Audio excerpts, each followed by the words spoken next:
My name is Marine Staff Sergeant Matt Wheeler. I was injured in an IED blast while serving in Afghanistan. This resulted in the loss of my right leg and a TBI. I come from a really big military family, but I am the first Marine. I saw a documentary on the History Channel about the Marines when I was 13 years old, and that's when I decided that that's what I wanted to do for my life. And then when I met my recruiter, it was a wrap at that point. He came in and he had his camis on and just everything, and it was, just told me about the life, and so that was it. So the day that I was injured, we were standard foot patrol in an area that we'd never been in. Got in a couple firefights, nothing out of the ordinary. I told my teammate, I kind of have a bad feeling, about this morning.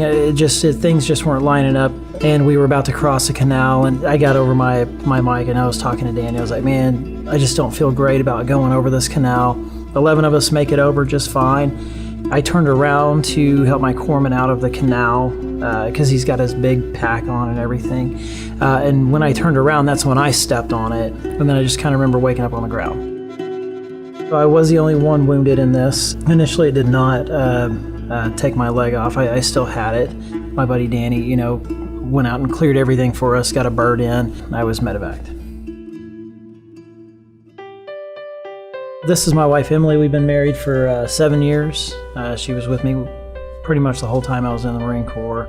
And we have 3 kids, Jackson, Macy, and Campbell. He left when our son Jackson was 6 days old. I was waking up in our house with Jackson and was recording him to send a video to Matt. And my phone transferred to a call coming in. And so I answered it, and it was him. And he said, I'm coming home. And I was like, you're not supposed to come home for 5 months, so something's wrong. And so he said, I stepped on an IED and I'm coming home. So, I had a ton of questions, but he didn't really know much at that point what's gonna happen, but just really thankful that he was still alive. And my wife is a pretty good person, first off, for putting up with me. Because, I'm sure I'm not really easy to live with. So, I think really highly of her. She's a great package deal that I got there. So Matt is someone who I respect a lot. He went to serve our country, but then came back and fought another fight. And is still fighting.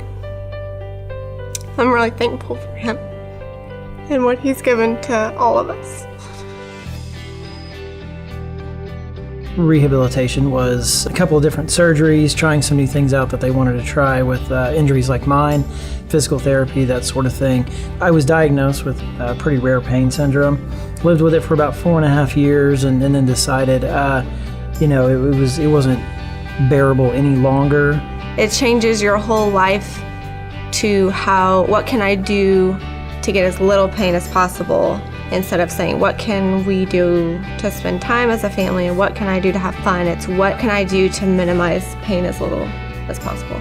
So that's when we went to my doctor on a Monday and no leg on a Wednesday, so we were good. Some of the current challenges in our house is getting in and out of the shower, the threshold and whatnot, and hopping over that. If I'm in my wheelchair, which is normally later at night after I take my leg off, it'll be bumping into walls, and so we've got gouges in our walls. We live in a 2-story house, so I put kids to bed because he can't get upstairs. Our kitchen has an island, and there's not enough room for his wheelchair to get around the island. With a new home from Homes for Our Troops, we are really looking forward to being able to do things together more as a family. So putting the kids to bed together and not worrying about him falling or things like that. So Homes for Our Troops means that we would be able to maybe further advance what we want to do in life as far as going back to school and being able to spend a little bit more time, with our family. And having a mortgage-free home would make that possible for him to go back to school. Homes for Our Troops is making an impact on people like myself. This organization provides a lot of freedom for people who fought for freedom. So the first thing I'd say to Homes for Our Troops donors is a very big thank you. It holds a lot more magnitude than just a couple of words.